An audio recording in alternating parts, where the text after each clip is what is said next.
Class 10, Chapter 2, Modular Arithmetics. Now, what is the meaning of modular arithmetics? Means we use the congruent relations here. That is, A is congruent to B modulus some n or m, that is the integers, right? Here, first of all, we have to know about the modular arithmetics. When we divide one number, let me take it as 8 as the number, positive integer, that should be divided by 3, right? When you divide by 3, what you get? 8 to 3 2s are 6, remainder is 2. Here the remainder is 2. Now the 9 is divided by the same number 3. What you get? 3 3s are 9. Then the remainder is 0. Again, let me take the next number 10. I am taking the next number. If you take next number, let's check the remainder. So how we get the 3 3s are 9. We get the remainder as 1. Next I choose the number 11. Number 11 is divided by the same number 3. 3 3s are 9, and then remainder is 2. And then 12. 3 4s are 12, 0. And then 13, 3. 3 4s are 12, and then remainder 1. Now, see the difference. When we divide by one number, we get the remainder 2. And the next number when we divide, we get 0. And the next number we divide 2, we get the remainder 1. And then next number we divide by the same 3, we get the again 3, again 0, again 1. So this repetition of the numbers, and this repetition is called the modular arithmetics. In some point, after some point, the number should be repeated again and again and again. So that is called as the modular arithmetics, right? And one of the conditions we have seen here, that is 2 0 1, again 2 0 1, it must be goes on, right?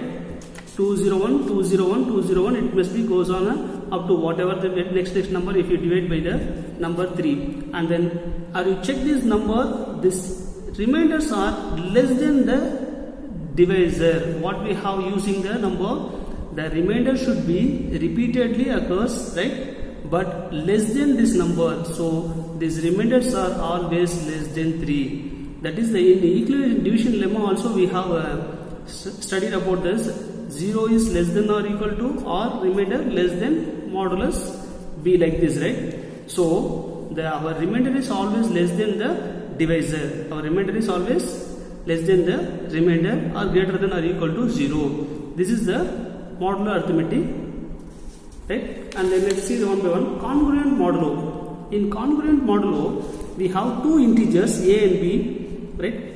In congruent modulo, congruent means we using the symbol. In 7th or 8th standard, we have already studied about the congruence. For the congruence, we use the symbol like this. This symbol is called congruent symbol. The two integers a and b are congruents modulo n if they differ by an integer multiple of n. Let me take it as a as the one integer. Here, whatever the appear is the remainder. We call it as a remainder, and mod n. This is the divisor. Positive integer, right? Divisor. This is the remainder. In formula, we use a is congruent to b mod n. The condition that's given is when we subtract this two, a minus b, this number should be exactly multiple of n. Exactly multiple of n. That is the condition given, right? இது ரெண்டுத்தையும் நம்ம subtract பண்ணணும் அப்படின்னா இந்த number எப்படி இருக்கும்? Suppose 5 minus 2, right? Last we have seen 3 divided by 3. 5 minus 3 is equal to, what do you get? 3, right? This is the multiple of 3. 1 3, sir. Suppose last we have divided one number 8, right? 8 minus 2, the remainder we get 3. 8 is divided by 3 means the remainder is 2. When I subtract this remainder, 8 minus 2, 6 we get. That is the multiple of 3, right? So that is the conditions.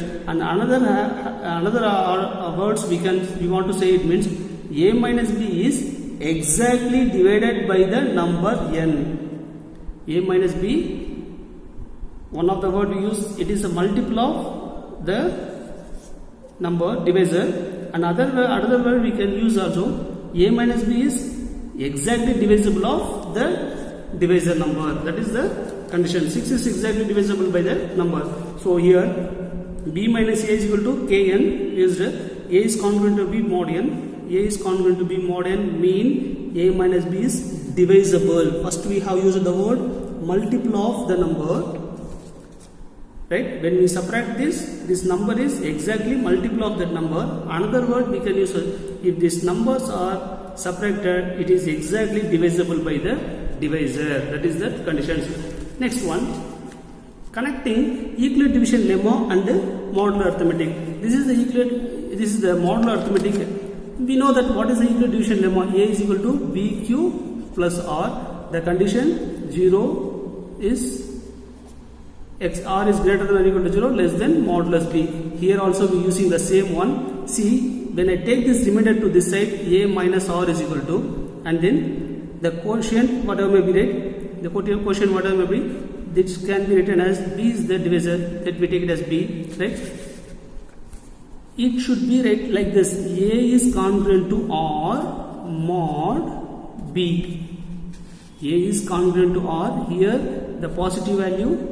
Here the remainder, this is the divisor. So it can be used like a formula, means a is congruent to b. A is congruent to b mod n. Here divisor is n. A is a positive integer. B is a remainder divisor. Right? This is the connections between the Euclid division lemma and then congruence, right?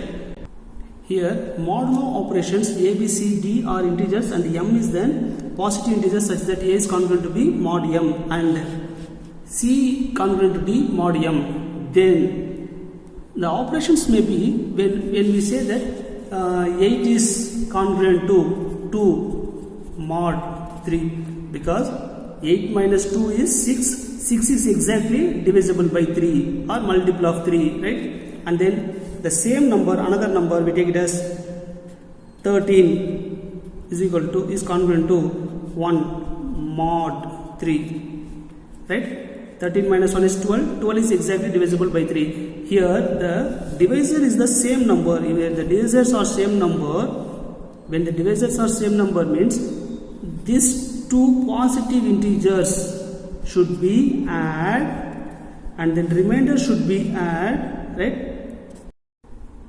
Then we can say that this number is exactly divisible by 3. I added 2 plus 1 is 3, right? Here 2 plus 1 is 3. Here 8 plus 13. 8 plus 13 is 21, right?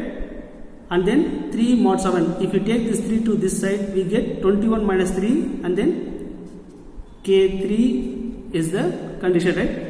So 21 minus 3 is 18. 18 is exactly multiple of 3 or exactly divisible by 3. This is the condition. When the two congruence modulus is given, the divisor is equal. First of all, the divisors must be equal. Then we can add or subtract these two. Same. In that, generally we use the a plus or minus. Let me take it as a congruent to b mod n and c is congruent to d mod n. This can be written as a plus or minus c. Either we can add these two or subtract these two. Is congruent to b plus or minus d. Either we can add these two, right? While you are adding both the LHS, these terms should be added and then mod n. This is the operations. And then another one is a multiple. A into c is congruent to b into d mod n. Surely it satisfies. Suppose we check that 8 into 13 is what you get? 8 into 13. Let's check it. 8 tens are 80, 8 is 24. So 104, right? 8 into 13. When I multiply this two term, we get 104. 2 into 1 is 2 mod 3. Now check this. 104 minus 2 is equal to k times of 3. 102 is equal to K3. Is it divisible by 3? Let's check it. 102 is divisible by 3. 3 3s are 9, remainder 1, 12, 3 4s are 12. So exactly this 102 is divisible by 3, or the 102 is the multiple of number 3. We can use these words, right? This is the operations. Here we have the operations A when we add the terms, or when we subtract these two terms, or multiple the two terms. When the divisors are equal, then only it satisfies, otherwise it is not satisfies. Thank you, students.